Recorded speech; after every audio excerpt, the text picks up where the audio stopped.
Thousands of Chinese would be able to cross the Yalu River and completely surround my division and the 8th Army. How that happened, when we had air superiority, I'll never know. But it happened. There were reportings that some people were captured by Chinese. No one believed them. In any event, what happened was, when they would come back to the outfit, we would send them home because of this experience that they had. And then finally, it became a reality that we were surrounded. And in any event, when the Chinese hit on November 30th, I got caught in it. I was on a tractor.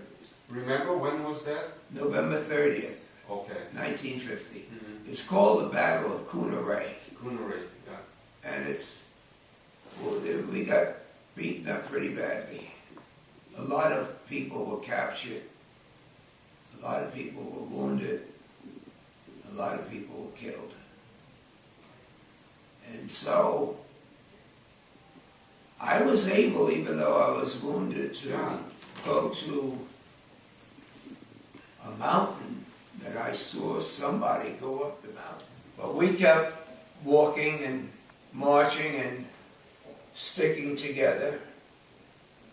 And finally, a U.S. glider saw us and dropped food to us and circled us and gave us the direction which we should go. And it seems as though some people were saying that if we got past this body of water, it was like a brook, not a river, but a brook.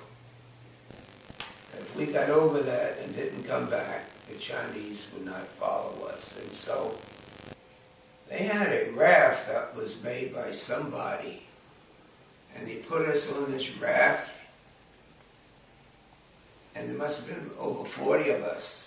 And then they had ambulances on the other side. And they took us to a hospital. That was the worst day I've had in my life.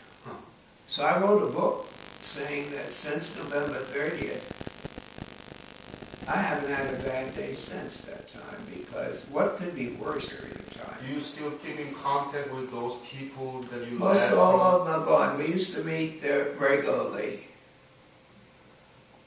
As a matter of fact,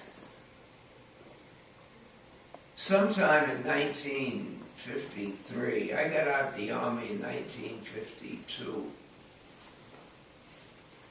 and a lot of the prisoners were being released, and they weren't allowed to re-enlist. They were not. Now, they have had 4 years before the Korean War, and they were kept 4 years, so they had about 10 years service, and 10 more years they would have retirement. So they wanted to stay in the Army, but reports on their behavior as prisoners of war said that they were not eligible because they were not true to the American flag for conduct that they had. Now, I was in law school at the time, and I knew the people that they were talking about that were in prison. And I went to the Army, even though I wasn't a lawyer, and asked, how could you possibly judge the conduct of an American that's being denied medical treatment, being denied food, and you're saying he was unkind to another prisoner? Whatever conduct they conducted themselves in was under this type of inhumane treatment.